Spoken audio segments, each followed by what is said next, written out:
Minute walking tour of the Saturn V rocket. We're going to be starting now in under 2 minutes.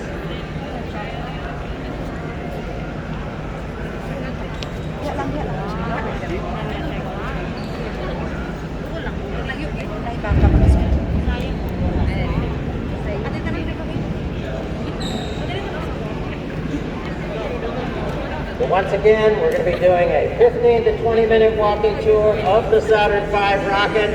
Now starting in 1 minute. 1 minute. Come get your questions answered about the Saturn V. Find out how we sent our astronauts to the moon, and I will take you to the moon. That is a promise. And I keep my promises. So again, we're going to be starting that tour momentarily. If you'd like to join along, it is included with your admission. And we're starting from right here.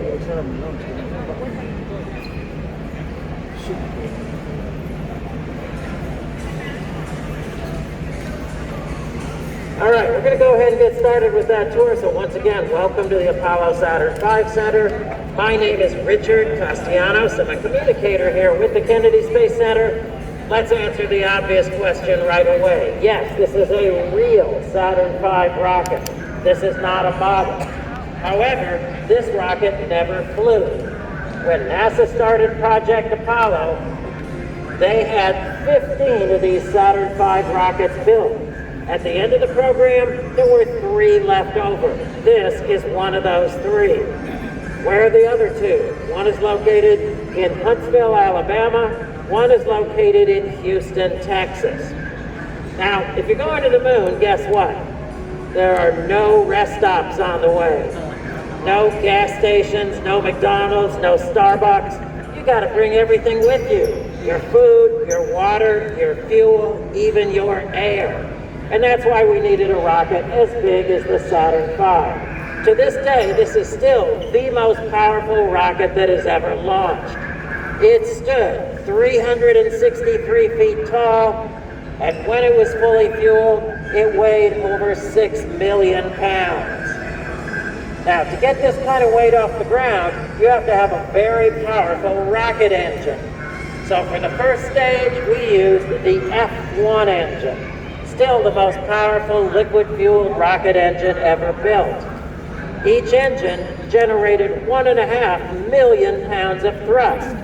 When you multiply that times 5 engines, you have 7.5 million pounds of thrust pushing this rocket off the ground. Now there's a fun fact about the outer 4 of these engines. They could gimbal. Gimbal is just a fancy word for saying they could move. They had to be able to do that because as this rocket was going up, if it would even slightly start to waver, the onboard computers would sense that and they would send a signal to one or more of these engines where they would then slightly adjust their position, keeping the rocket on course. The other thing you need to get this kind of weight off the ground, you better have some pretty powerful rocket fuel. So for the first stage, we used a combination of liquid oxygen and refined kerosene, 534,000 gallons. Now, if you had that much gasoline for your car, you could drive around the entire planet about 600 times. Yeah, wouldn't that be fun? But this rocket burned through all 534,000 gallons of first stage fuel in 2.5 minutes.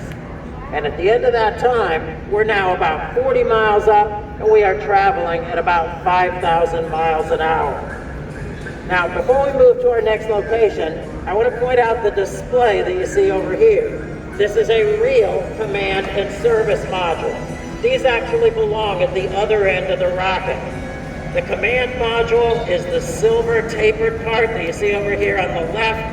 That's where the astronauts were. The big cylinder behind that, you also see there's a big rocket engine over there. This is called the service module, and this is what provided all of the life support, the power, the water, and the air that were needed by the astronauts up in the command module. Now, when we get to the other end of the rocket, we have a fake version of a command and service module, which I will point out, but when I do, I want you to picture these, because these are the real ones. All right, so we're about 40 miles up. We're traveling at about 5,000 miles an hour. Would you like to find out what happens next? Okay, here we go.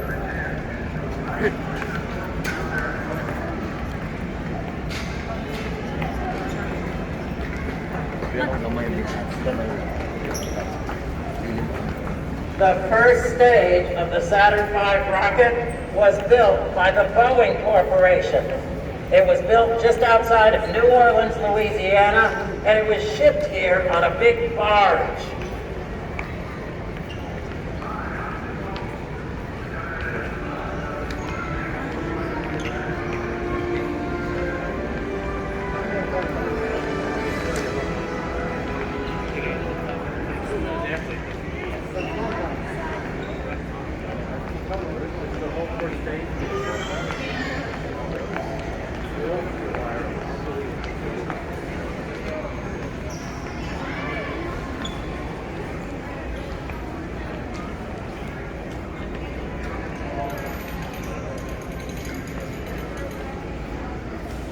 All right, so remember at this point we're now about 40 miles up. We're traveling at about 5,000 miles an hour, and we have now burned through all the fuel on the first stage.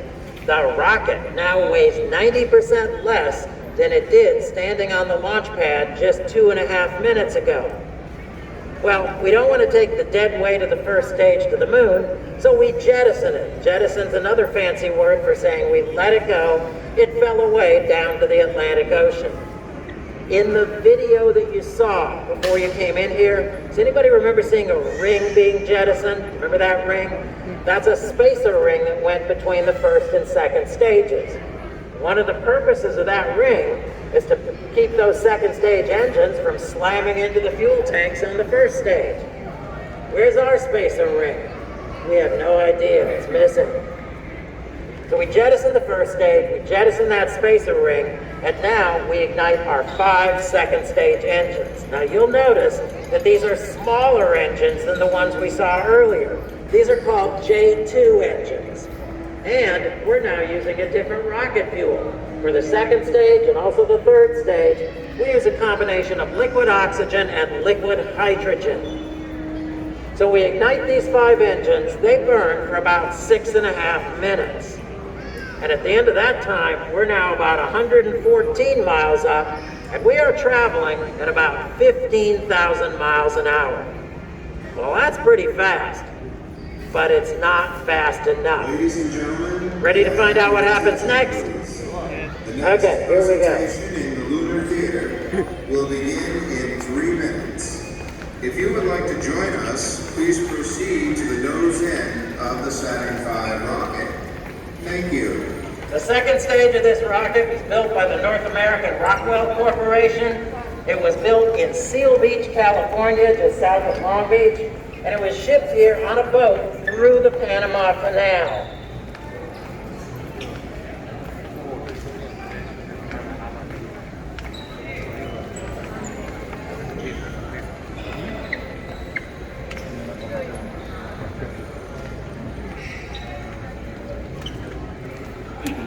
All right, so here we are. We're now about 114 miles up, and we are traveling at, does anybody remember? 15,000 miles an hour, very good. And we have now burned through all the fuel on the second stage. It gets jettisoned. Again, falls down to the Atlantic Ocean. We have another missing spacer ring that goes here, and this one is tapered, because otherwise you couldn't fit the second and third stages together. They're different diameters. But you can fit them together if you use a tapered spacer ring. Well, it gets jettisoned. And now we ignite our single third stage engine. We're actually going to fire up this engine twice. The first time we fire it up, we increase our speed to about 17,500 miles an hour. That's what we need to get into orbit. So our spacecraft is now orbiting the Earth. Typically we did 2 Earth orbits. The engineers used that time to check out all the onboard systems to make sure everything was working okay. Towards the end of the second orbit, we reignite that third stage engine, and that increases our speed to just over 24,000 miles an hour. That's what we need to break out of Earth orbit and start heading towards the moon. It took about 3 days to get to the moon. Now, is anybody here a Star Trek fan? All right, anybody here a Star Trek fan and not willing to own up to it? Yeah, there we go. I've got some. Well, if you ever happen to watch an episode of Star Trek, you may remember that they talk about warp speed. Well, guess what? That's fiction. The fastest that man has actually ever traveled, just over 24,000 miles an hour. So now we're on our way to the moon. Ready to find out what happens next? All right, here we go. The third stage of the rocket, built by the McDonnell Douglas Corporation, was also built in California, and it was shipped here on a big cargo plane called the Super Guppy.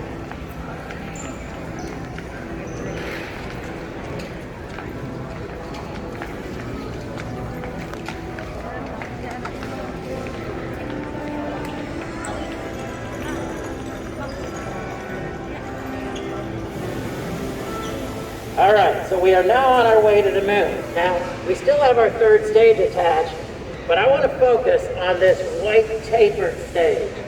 This is called the Spacecraft Lunar Module Adapter, or SLA, SLA. Inside here is where we have stored the lunar module. Now, the lunar modules were built by the Grumman Corporation in Bethpage, New York, and this lunar module is real. This is not a model. This was supposed to fly on Apollo 15. Why didn't it fly? Well, after they built this, they then decided to take a lunar rover up on that mission. Well, that lunar rover was not going to fit on this particular lunar module. They had to build a whole new lunar module for Apollo 15. This one was left over. We ended up with it. So as you look at this vehicle, you can see that it's got two distinct sections to it. The bottom part that looks like it's covered in gold foil, that is actually Mylar. That's the descent stage. It has a big rocket engine at the bottom, and that's what allowed the lunar module to land on the moon. The gray part at the top, that's where the astronauts were. By the way, no chairs in there. They had to stand the whole time they were in there. That is the ascent stage. It has its own rocket engine that you can't see from here. So when the astronauts were ready to leave the moon, they used the descent stage as a launch pad, and it was just the top part, just the ascent stage, that lifted off the surface of the moon. So what happened to the descent stage? Stayed there. Yeah, we've had 6 manned moon landings. There are 6 descent stages on the moon today.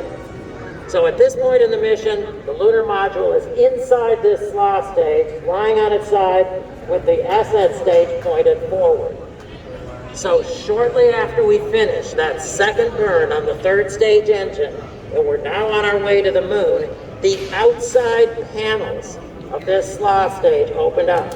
So if you can imagine how the petals of a flower open, that's how these panels opened up, and that exposes the lunar module. Once that happens, our command and service module. All right, remember I said I'd show you the fake version of the command and service module?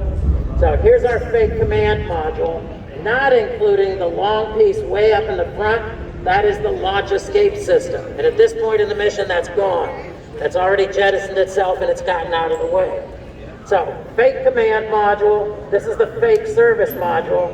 But remember I showed you the real ones at the other end of the hall? Picture those. So here's what happens. Our command and service modules now separate from the rest of the spacecraft. They move a short distance away, then they pivot 180 degrees. So the command module is now pointing back towards the top of the lunar module. The command and service modules slowly close in and they dock with the lunar module. Once that happens, some explosive bolts fire, freeing the lunar module. So now our lunar module, command module, and service module, which are all linked together, separate from these 2 stages.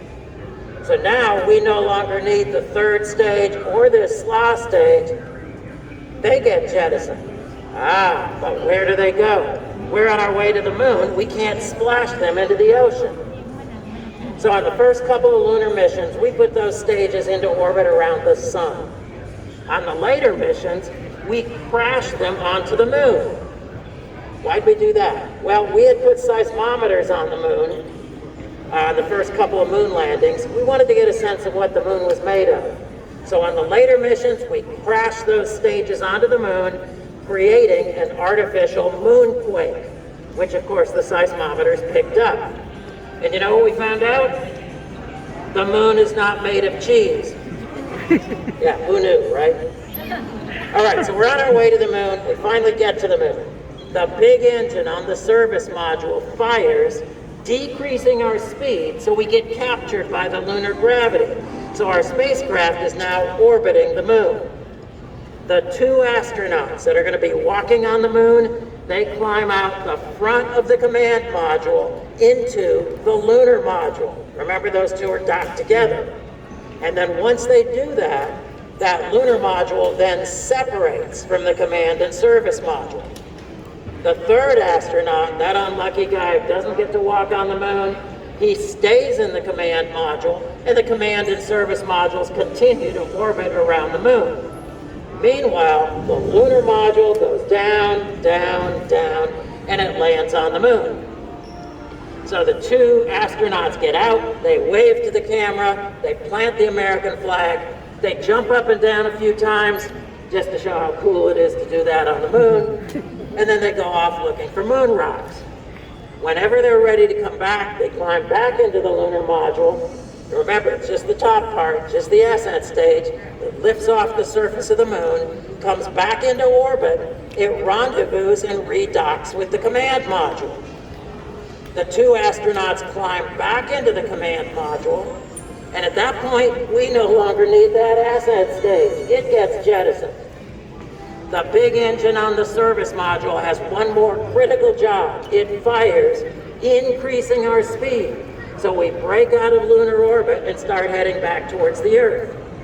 And it took about 2.5 days to get back to the Earth. Once we're close enough to the Earth, we no longer need the service module. It gets jettisoned. So think about this, of this whole big, long rocket, the only part that comes back into Earth's atmosphere and splashes down in the Pacific Ocean is the command module that has our 3 astronauts, and it has all of the moon rocks. Now, some of you may remember at the very beginning of this, I promised I was going to take you to the moon. I'm going to keep that promise. We're going to walk over here.